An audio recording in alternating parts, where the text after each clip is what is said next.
नमस्कार, गिरीश गुप्ता के चैनल में आपका स्वागत है। वीडियो की शुरुआत में मैं आपसे एक स्थिति की कल्पना करने को कहता हूँ, जिसमें घर का एक सदस्य जो बुज़ुर्ग है उसने और जिसने अपने ज़िंदगी में 9 to 6 कोई सरकारी या प्राइवेट जॉब किया है और जिनके ही परिवार का एक सदस्य वो बेंगलोर में किसी अच्छी आईटी कंपनी में लग गया है। अब वो बुज़ुर्ग जो हैं वो तो अपने गांव में रहते हैं या अपने जहाँ पर उनका मूल स्थान है वहाँ रहते हैं और रिटायर्ड लाइफ वो गुजारते हैं और फिर वो अपनी ज़माने की बातें करते हैं। हमने इतनी मेहनत की, हमने ऐसा किया, हमने एक ईंट जमा करके इस मकान को बनाया, एक पैसा जोड़ा और इस तरह की बातें, जैसे पुरानी बातें वो करते हैं और अपनी जो प्रशंसा कि हमने इतना स्ट्रगल झेला और स्ट्रगल से ही पैसा बनता है और ऐसा हुआ है और वैसा है, जो तारीफ़ें जिसके पुल वो अपनी ज़िंदगी के जो पुरानी ज़िंदगी उसके बांधते हैं। अब उन्हीं के परिवार का, जैसे मैंने बताया, एक सदस्य जो बेंगलोर में एक अच्छी आईटी कंपनी में लगा, वर्क फ्रॉम होम लेकर वो अपने घर या अपने मूल स्थान आता है और साथ में जब वो आता है तो वो अपनी बड़ी चमचमाती हुई शानदार 20-25 लाख की गाड़ी भी साथ में लेके आता है और वो जो घर में अपने कमरे में बैठता है तो वहाँ पर कमरे में एक सुविधाजनक जगह और एसी उसमें लगा हुआ है। तो वह सदस्य जब अपने कमरे में जाता है तो एसी ऑन करता है, अपना वाईफाई कनेक्शन ऑन करता है, कंप्यूटर पे काम करता है, लैपटॉप पे काम करता है, दिन में काम करता है और रात में काम करता है। अब उसके जो परिवार के सदस्य हैं जिन्होंने ये सब नहीं देखा है वो उसको कहते हैं कि अरे ये जो लड़का है ना, मुझे ऐसा लगता है ये उठाई गिरा है, नहीं तो ऐसे बिना मेहनत के कोई पैसा थोड़ी बनता है, पता नहीं कहाँ से उठाई गिरी का काम करने लग गया।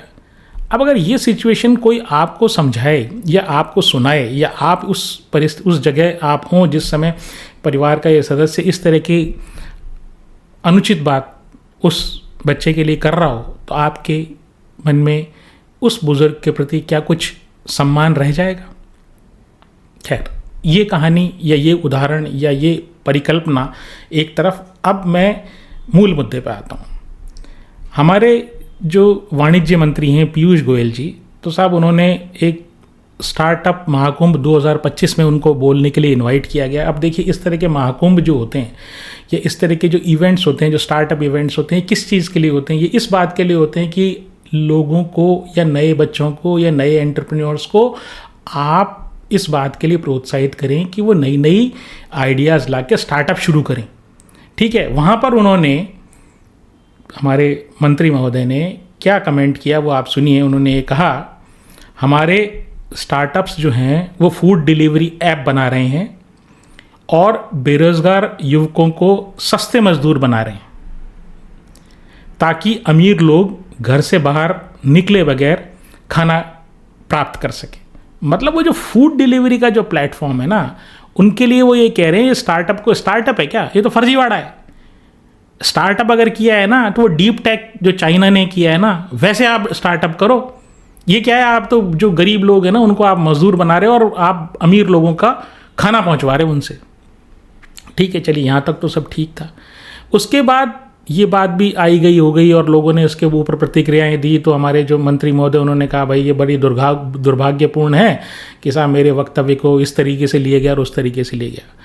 अब साहब एक दूसरे सज्जन हैं, वो मंत्री तो नहीं है लेकिन वो एक कॉलमिस्ट हैं और अखबार में कॉलम लिखते हैं और वो एक कोई कंसल्टेंसी फर्म भी चलाते हैं। अब कंसल्टेंसी फर्म क्या होती है? कंसल्टेंसी फर्म वो, जैसे मान लीजिए आपकी कंपनी है या कोई, उसमें कुछ प्रॉब्लम आ रही है तो वो जाके वो उनके पास जाएंगे, कंपनियों का डॉक्टर है वो, कि साहब मेरी प्रॉब्लम ये आ रही है कि मैं सेल ज़्यादा नहीं कर पा रहा हूँ या मेरी मार्केटिंग स्ट्रेटेजी प्रॉपर नहीं है या मेरे पास डिफेक्ट ज़्यादा आ रहे हैं, सामान तो मैं बेच पा रहा हूँ लेकिन मेरे पास रिटर्न ज़्यादा आ रहे हैं क्योंकि उसमें डिफेक्ट ज़्यादा है। तो मैं क्या मैन्युफैक्चरिंग में चेंज करूँ या किस तरह का टैलेंट लाऊँ या जिससे मेरा मुनाफा बढ़े, रिटर्न नहीं आए, मतलब चीज़ वापस लौट के नहीं आए, रिटर्न कर देते हैं डिफेक्टिव होती तो इस तरह की सब चीज़ों पे को जो कंपनियां, जो ऑर्गेनाइजेशंस इस तरह की सिचुएशंस को डील करती हैं और उसका उपाय बताते हैं, उनको कंसल्टेंट बोलते हैं। तो जनरली एक एस्पेक्ट कंसल्टेंसी का, ये वैसे अलग अलग फील्ड में अब आजकल अलग अलग कंसल्टेंट हो गए, जैसे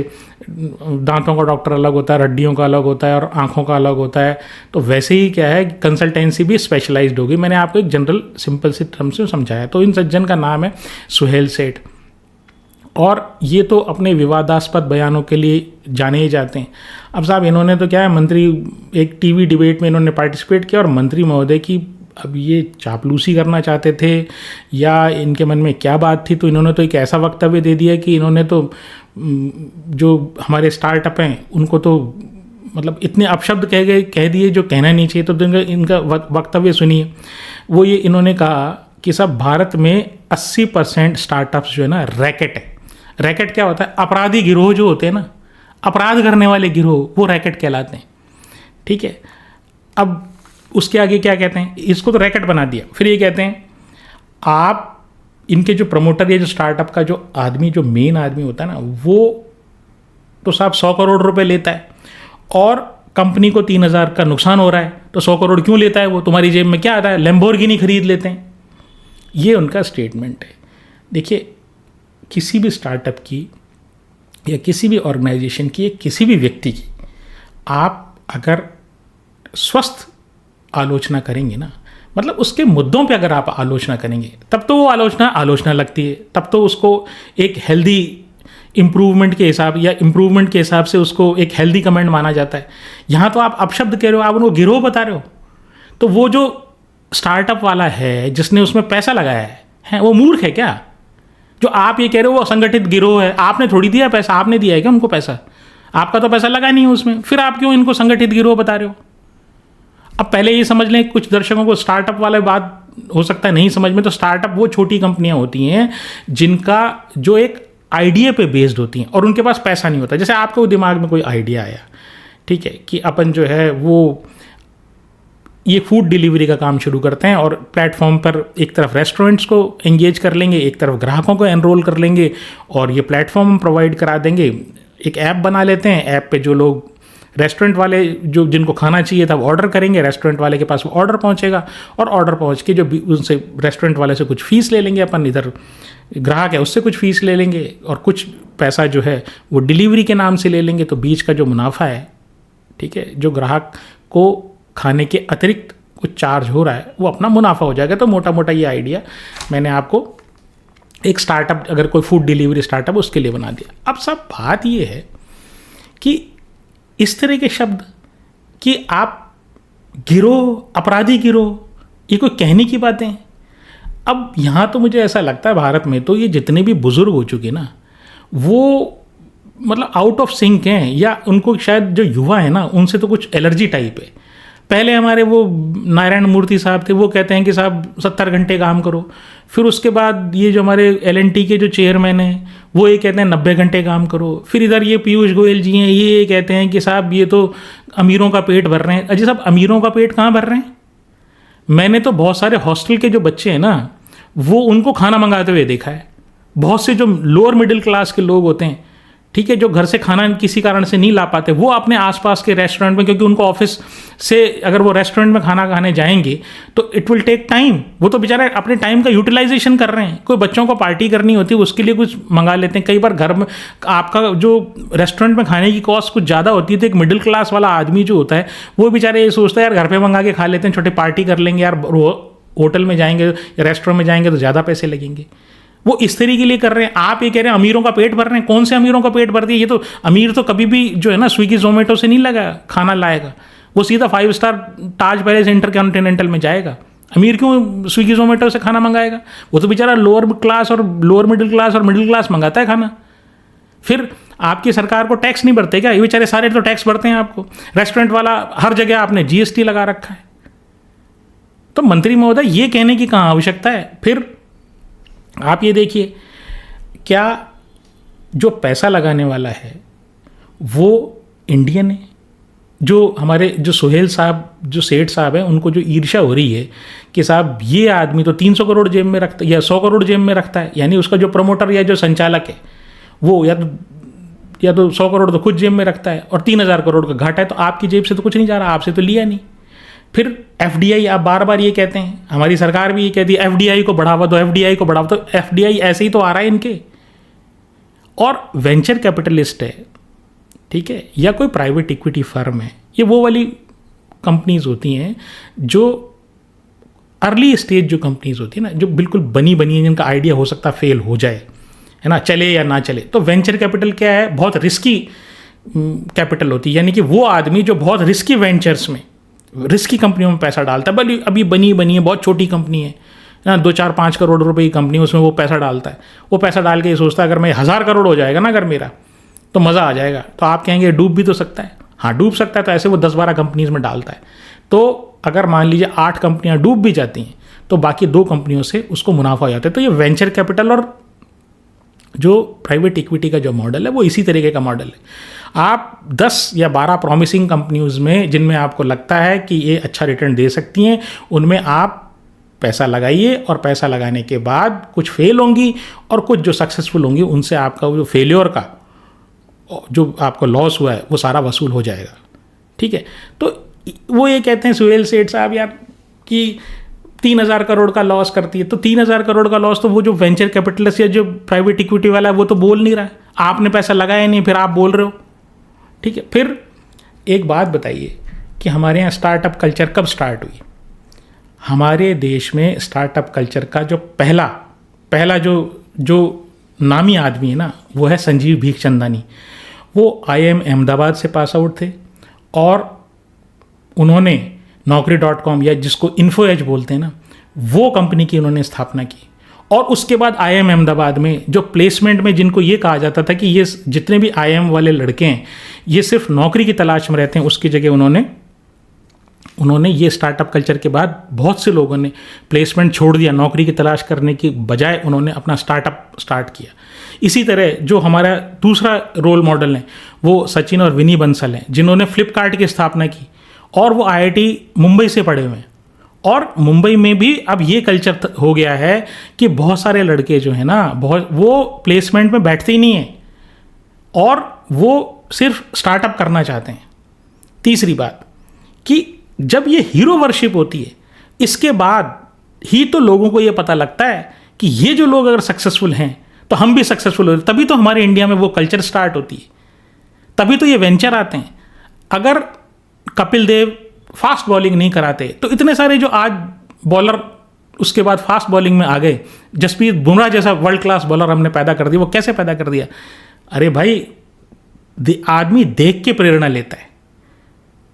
और इसी तरीके से आप किसी को भी ले लीजिए, चाहे टेनिस में ले लीजिए, आप चाहे बैडमिंटन में ले लीजिए, चाहे आप ओलंपिक्स में मेडल की बात आप कर लीजिए, हमारे यहाँ या किसी भी देश में एक बड़ी जो कल्चर है वो, या बड़ी जो नई पीढ़ी जो है ना, वो अपनी पुरानी पीढ़ी के कार्यों से प्रेरणा लेती है और आगे बढ़ती है। अब बात रही, आपने इनको तो कह दिया कि तुम डीप टेक्नोलॉजी तो करते नहीं हो और तुम तो ये क्या कहते हैं खाली पीली एक फूड डिलीवरी ऐप बना रहे हो स्टार्टअप्स, तुम आर्टिफिशियल इंटेलिजेंस में आओ, मंत्री महोदय कह रहे हैं ये।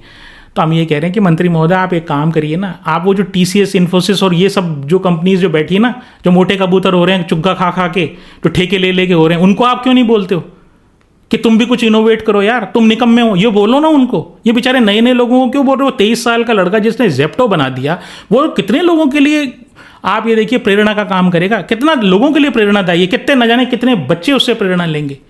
और दूसरी बात ये देखिए, एंटरप्रेन्योर का मतलब जो है ना, वो पैसा कमाना है। एंटरप्रेन्योर कोई भी ना देशभक्ति के लिए पैदा होता है, ना समाज सेवा के लिए पैदा होता है, ना किसी धर्म के लिए पैदा होता है। उसका सिर्फ एक एम है, वो पैसा कमाना और पैसा कमाना, पैसा कमाना और पैसा कमाना। शेयर बाज़ार में जो हम लोग आए हैं, ठीक है, तो वहाँ हम क्या देखते हैं? क्या हम देशभक्ति देखते हैं, क्या जनसेवा देखते हैं? उनके लिए अलग रास्ते हैं।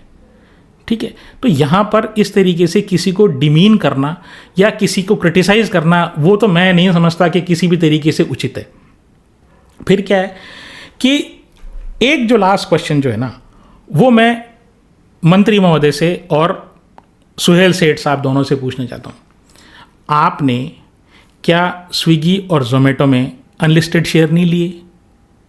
क्या आपके पास आपने स्विगी और जोमेटो का जब आईपीओ आया आपने अप्लाई नहीं किया? अगर आपने अप्लाई नहीं किया हो ना, आपके या परिवार के किसी भी सदस्य ने अगर अप्लाई नहीं किया हो, तो मैं इस बात के लिए तैयार हूँ। तब आप ये कह सकते हैं कि हाँ, ये जो आपने कही ना बात, ये किसी हद तक सही है।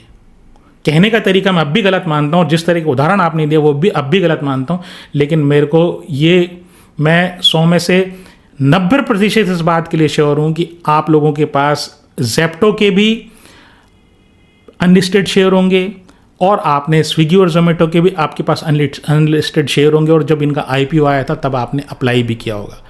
अब मंत्री महोदय से सिर्फ एक क्वेश्चन कि आप अपने जो साथी मंत्री हैं ना, कौन से अश्विनी वैष्णव साहब, वो जो आईटी मिनिस्टर है, उनसे आप ये बात क्यों नहीं कहते कि भाई सरकार ने जहाँ पर जो माइक्रोसॉफ्ट और फेसबुक जैसी कंपनियां जो हैं 2.5-3 लाख जीपीयू वाली एआई मॉडल, एलएलएम मॉडल बना रहे हैं, वहाँ आप ये 15-16 हज़ार जीपीयू वाला आप मॉडल अभी तक लॉन्च नहीं कर पाए। उधर चाइना ने डीप सीक बना दिया, तो आप अपने मित्र से नहीं पूछेंगे क्या? अश्विनी वैष्णव जी से भी पूछ लीजिए ना कि वो 16,000 जीपीयू का जो आप बनाने वाले थे ना एलएलएम मॉडल, जिस पे पूरा देश काम करने वाला था, या एआई पे जो भी लोग काम करने वाले थे वो करने वाले थे, तो वो क्या लॉन्च हो गया क्या? तो कृपया करके आप सभी लोग जो है ना, सुहेल सेठ साहब और मंत्री महोदय, आप कृपया करके अपनी तरफ भी थोड़ा सा देखिए। या बच्चों को डिमीन करना या स्टार्टअप्स को आप क्रिटिसाइज़ करना, ये कोई उचित बात नहीं है। बाकी आप समझदार आदमी हैं और घर के बुजुर्ग हैं। अब नई पीढ़ी तो देखिए जैसा करेगी वैसा करेगी। अब आप समझना चाहें तो समझें, ना समझना चाहें तो वो आपकी मर्ज़ी।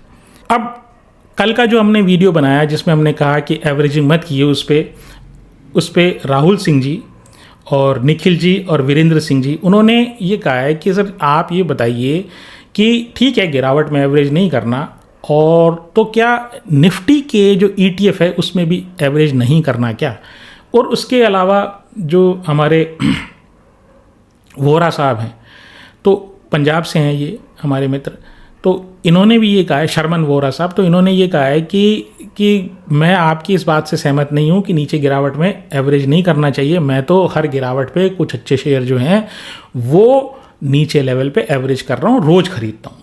तो देखिए इन दोनों बातों में और मेरी बात में कोई बहुत बड़ा डिफरेंस नहीं है। मेरा कहने का मतलब ये था कि आप जो है ना, एवरेज जब आप करते हैं तो आपके दिमाग में कोई स्ट्रेटजी होनी चाहिए। दूसरी बात यह है कि आप अगर उस कंपनी के क्वालिटी के बारे में बहुत ज़्यादा श्योर हैं तो एवरेजिंग आपको किसी हद तक सहायता कर सकती है। लेकिन जब मार्केट की ऐसी आशंका हो कि मार्केट का बॉटम पता नहीं हो, मैं ऐसा नहीं कह रहा हूँ मार्केट गिरेगा और बॉटम चला जाएगा, 10,000 आ जाएगा, 7,000, ये मैं प्रेडिक्ट करता हूँ ना, मेरी प्रेडिक्ट करने की कैपेबिलिटी है। लेकिन मैं ये कह रहा हूँ जब सिचुएशन ऐसी फ्लूइड होती है तो कम से कम जो शेयर्स होते हैं ना, उनमें बाजार कोई क्वालिटी नहीं देखता है। मतलब आप उनको बिल्कुल कौड़ियों के भाव मिलेंगे। अगर एक बार तेज क्रैश आ जाता है तो वहाँ पर बाजार कुछ नहीं सोचता। बाजार में देखिए चढ़ते समय पैसे का फोर्स यानी कि खरीदारी का फोर्स होना चाहिए, लेकिन गिरने के लिए खरीदा या बिकवाली का फोर्स की आवश्यकता नहीं, क्योंकि अगर सेलर तो हुआ और अगर एब्सेंस ऑफ बायर हो गया, यानी लेने वाला कोई नहीं है और सेलर है, तो अपने आप दाम नीचे आते हैं। तो मेरा कहने का मतलब ये तो शर्मन वोरा जी, अगर आप इस बात के लिए संतुष्ट हैं कि ठीक है मैं उतना जितना नीचे गिरेगा उतना मैं लेते जाऊंगा, तो उसमें कोई हानि वाली बात नहीं है। लेकिन मैं फिर भी इस स्ट्रैटेजी से सहमत नहीं हूँ, और असहमति और सहमति हमारे विचारों में जो है वो उससे कोई ख़राब बात भी नहीं है। ठीक है, अब बात रही निफ्टी ETF की, तो ये एकमात्र इंस्ट्रूमेंट है। ठीक है, एक दूसरा इंस्ट्रूमेंट है जो इंडेक्स फंड है। तो किसी भी अच्छी म्यूचुअल फंड में जो इंडेक्स फंड होता है उसमें आप इन्वेस्ट कर सकते हैं, तो वो ये, और उसमें लगातार आप एवरेज कर सकते हैं। लेकिन आप ध्यान रहे सेक्टोरल फंड में आपको नहीं जाना। यानी जैसे आप बैंक निफ्टी के आपने ETF ले लिया, या बैंक निफ्टी का आपने कोई म्यूचुअल फंड इंडेक्स फंड उठा लिया, या स्मॉल और मिड कैप का उठा लिया, ये मत करिएगा। जब भी बाजार की रिकवरी होती है, जो उस रिकवरी की जो मेजरमेंट होती है ना, उसकी जो तुलना होती है ना, वो निफ्टी के उठाव से होती है। और हमेशा बाजार में जब ये कहते हैं कि बाजार ने इतना रिटर्न दिया, तो वो निफ्टी की बात हो रही है। तो निफ्टी का जो ETF है या निफ्टी का जो इंडेक्स फंड है किसी अच्छे म्यूचुअल फंड का, वो आप अच्छे से ले सकते हैं, अच्छे से एवरेज कर सकते हैं, बशर्ते आपका हॉराइजन 2-3-4 साल का हो। क्योंकि कई बार ऐसे होता है बाजार कि अपन सोचते हैं कि बाजार उठ जाएगा, लेकिन कई बार नहीं उठता है। तो अगर आप ये हॉराइजन लेके चलेंगे तो हो सकता है 6 महीने में बाजार रिकवर हो जाए, हो सकता है 1 महीने में बाजार रिकवर हो जाए। दूसरी बात, निफ्टी इंडेक्स फंड, निफ्टी के ETF में एक जो बड़ी प्रॉब्लम है वो ये है कि जब निफ्टी में अचानक से गिरावट आती है तो वहाँ पर जो बाइंग और सेलिंग प्राइस होती है ना, उसमें बहुत डिफरेंस हो जाता है। ठीक है, तो ये जो चीज़ है ना, इसका आप ध्यान रखिएगा। सेलर बेचता ही नहीं है, बायर तो लेने को तैयार है। आप निफ्टी मान लीजिए 20% गिर गया, 5% गिर गया, तो 5% गिरने के बाद हो सकता है कि जो आपका जो सेलर हो वो 4.5 या 4% ही सेलिंग, मतलब जो लास्ट ट्रेडेड प्राइस है उसमें निफ्टी के ETF में, वो हो सकता है 4 या 4.5% का ही आपको लास्ट ट्रेडेड प्राइस दिखाए। इसलिए क्या है, 1% का लॉस तो आपको इमीडिएटली हो गया। मतलब बात ये है कि वो बिल्कुल इन सिंक नहीं चलता, मतलब बिल्कुल एक साथ कि निफ्टी गिरा और ये निफ्टी ETF भी साथ में गिरेगा। तो जो बिड आस्क स्प्रेड है ना, वो कई बार बहुत ज़्यादा हो जाती है। और इस कारण से क्या है कि निवेशक को जो फ़ायदा होना चाहिए ना, क्योंकि ये लिक्विड नहीं है, बहुत सारे अब जब बायर और सेलर होते हैं ना, बहुत ज़बरदस्त तरीके से बायर सेलर, तब ये चीज़ें जो होती है इन्वेस्टमेंट के लिए काम करती हैं।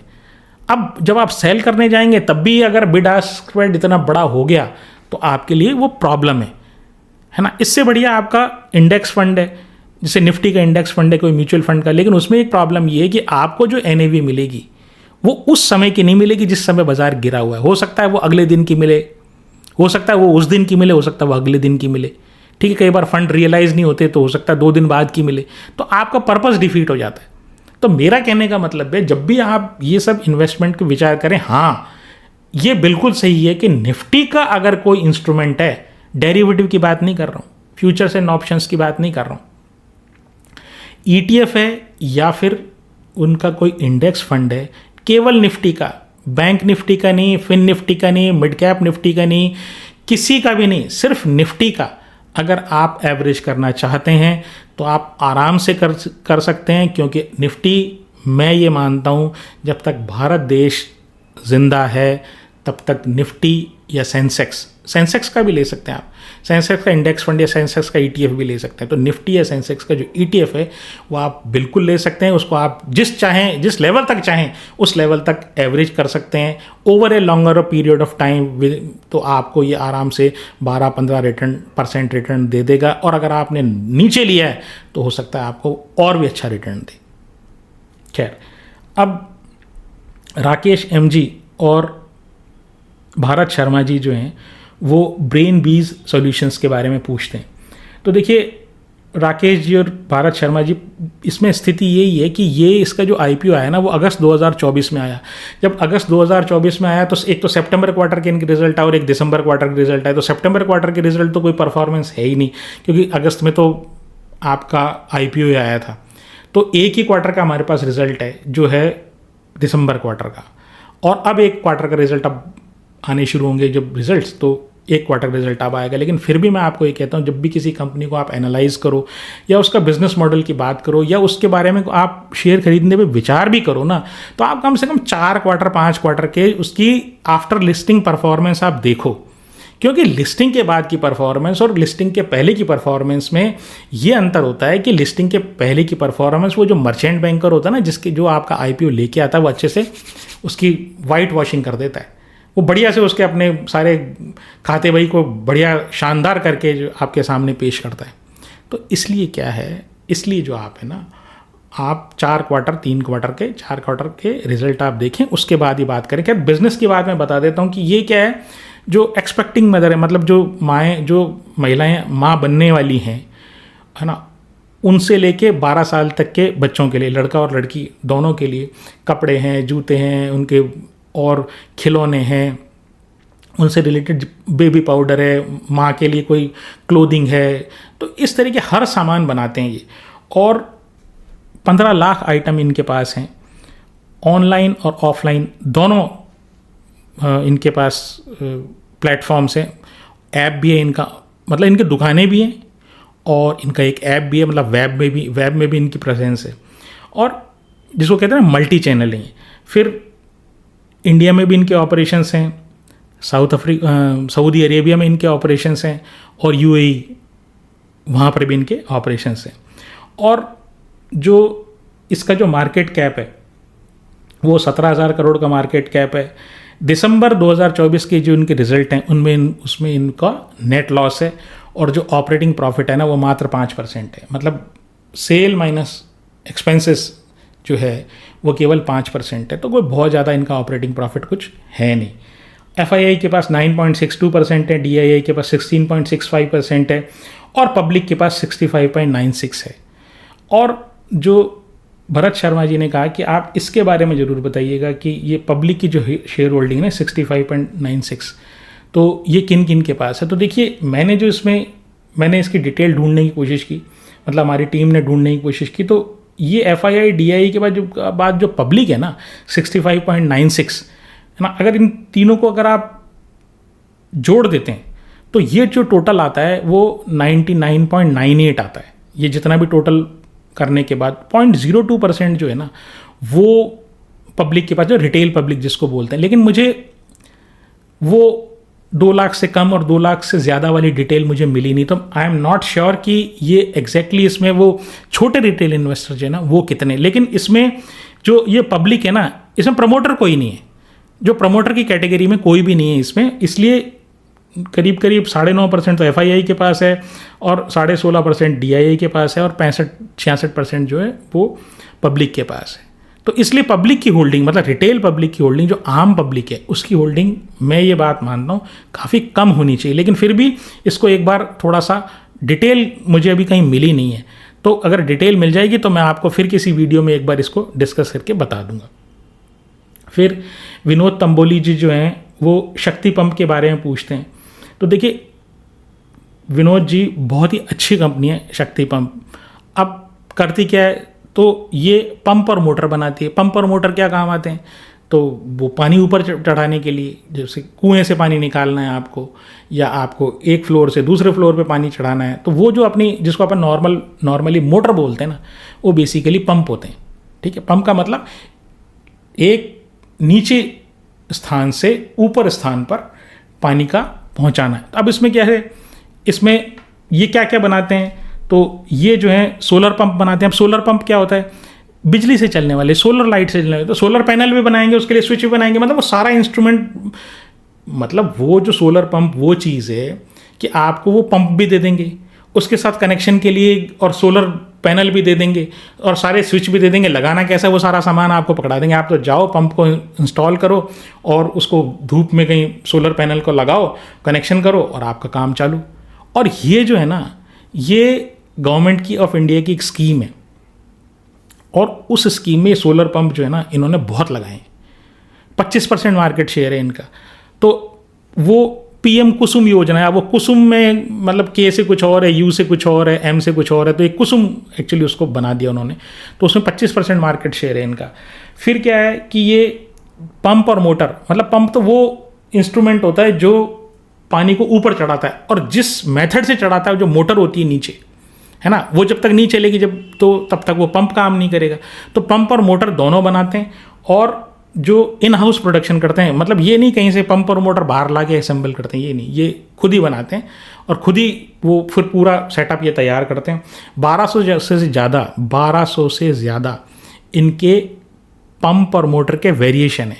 ये बहुत अच्छी बात है, मतलब आप देखो कितनी वैरायटी के पंप और मोटर ये बनाते हैं। फिर सोलर पंप है, मतलब वो पंप जो सोलर पैनल के थ्रू या सोलर एनर्जी से चलते हैं। फिर इलेक्ट्रिसिटी वाले हैं, फिर सबमर्सिबल भी हैं, जो पानी में जो गिर जाते हैं वो, और पानी में जो ट्यूबवेल में जिसको नीचे डाल के अपन पानी को पंप करते हैं, वो वाले पंप भी हैं, और बिना पानी वाले भी पंप हैं, यानी कि जो पानी में डूबते नहीं, जो सरफेस पे रहते हैं, और उनका एक इनलेट वो कुएं में रहता है, या तो ठीक है, या किसी नीचे जगह रहता है जहाँ से पानी आपको सक करना है।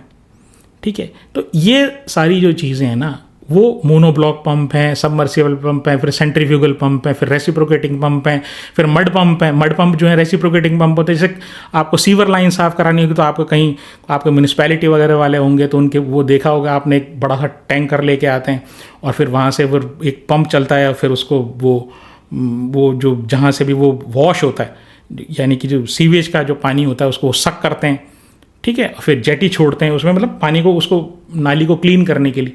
तो वो सारे जो पंप होते हैं वो सारे तरह के पंप ये बनाते हैं। और काम कहाँ कहाँ आता है, देखिए एग्रीकल्चर में काम आता है, फिर डोमेस्टिक घरों में काम आता है, फिर उसके बाद इंडस्ट्रियल जो पंप हैं वहाँ पर भी ये काम आता है।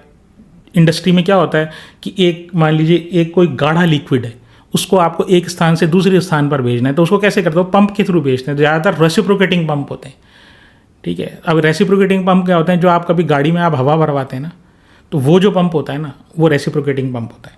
या आपने साइकिल में कभी बच्चों की साइकिल में हवा भरी हो तो वो वाले इस तरह का जो पंप है ना, जिसमें पिस्टन होता है वो ऊपर नीचे चलता है, तो वो जो है वो रेसिप्रोकेटिंग पंप है। तो ये, और फिर सीवेज और ड्रेनेज के लिए तो मैंने बता ही दिया जो मड पंप है। फिर इनके 500 से ज़्यादा डीलर हैं और 400 से ज़्यादा सर्विस सेंटर हैं। एक्सपोर्ट भी, जैसे मैंने बताया, एक्सपोर्ट भी करते हैं ये। तो एक्सपोर्ट में इनका जो टोटल रेवेन्यू है वो 80% तो भारत से आता है और 20% एक्सपोर्ट से आता है। 10,800 करोड़ का मार्केट कैप है। डेट टू इक्विटी जो है हर 100 रुपये पे 17 रुपये का इनके ऊपर कर्ज है। ROE बहुत अच्छा है, 24.2% इनका ROE है। और पी भी अब रीजनेबल हो गया है, ठीक है, रीजनेबल पी है जो 28 का है। अब बात ये है कि इनकी अच्छाई तो अपन ने देख ली। एक चीज़ तो ये है कि इनका जो ब्रांड है ना वो बड़ा शानदार है। दूसरी चीज़ क्या है, इनका जो स्ट्रीम है ना वो क्वाइट डाइवर्सिफाइड है। मतलब हर तरह के तो पंप बना रहे हो आप, और हर तरह के यूज़ के लिए बना रहे हो। इंडस्ट्रियल के लिए भी बना रहे हो, एग्रीकल्चर के लिए बना रहे हो, म्यूनिसपैलिटी के लिए बना रहे हो, डोमेस्टिक के लिए भी बना रहे हो। तो कोई ना कोई जो रेवेन्यू की स्ट्रीम है या कोई ना कोई जो सेगमेंट है वो तो चलता ही है बाज़ार में। ऐसा तो नहीं कि पंप बिकना बिल्कुल ही बंद हो जाते, किसी एक सेगमेंट के ऊपर तो डिपेंडेंट है नहीं है। लेकिन इसमें जो नेगेटिव है ना बात है वो क्या है, लॉन्ग वर्किंग कैपिटल साइकिल है। पहली बात तो ये कि जैसे मान लीजिए गवर्नमेंट को ये सप्लाई करते हैं, गवर्नमेंट के कहने पर ये लगाते हैं, तो वो तो गवर्नमेंट का तो पैसा ही वैसे लेट आता है। दूसरी बात ये है कि ये जितनी भी कैपिटल गुड्स टाइप की जो इंडस्ट्रीज़ होती हैं या इस तरह के जो मैन्युफैक्चरिंग टाइप की इंडस्ट्रीज़ होती हैं, उसमें होता क्या है कि आपको माल बना के रखना पड़ता है, ताकि कब ऑर्डर कितना आएगा इसका कह नहीं सकते आप। तो आप ऐसे नहीं कर सकते कि बिल्कुल उसी टाइम में प्रोड्यूस कर दूंगा। तो इसलिए आपके पास इन्वेंट्री हमेशा रहती है, तो इसलिए आपका वर्किंग कैपिटल साइकिल लॉन्ग होता है। तो फिर क्या है, टेंडर बेस्ड है। इनका जो 25% मार्केट शेयर जो इसमें PM कुसुम योजना है, यानी कि जो सोलर पंप लगाते हैं गाँव में फार्मर्स के लिए, तो वहाँ पर जो है वो तो टेंडर बेस्ड है। सरकार में तो सारे काम टेंडर के थ्रू होते हैं। तो जब टेंडर के थ्रू सारे काम होते हैं तो टेंडर मिले या ना मिले, और इंटेंस कंपटीशन है। तो ये इनकी कुछ नेगेटिव बातें।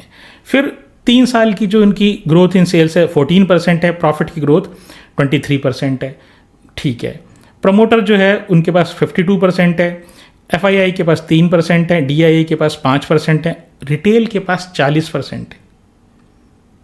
और ये जो एक मेरे सामने ये जो चीज़ आती है ना कि रिटेल के पास 40% तो ठीक है।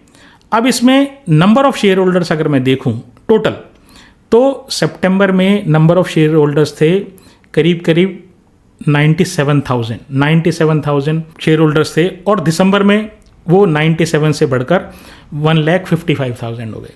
3 महीने में 97,000 से 1,55,000 शेयर होल्डर्स इसके हो गए। तो ये इसमें कुछ कमियां हैं।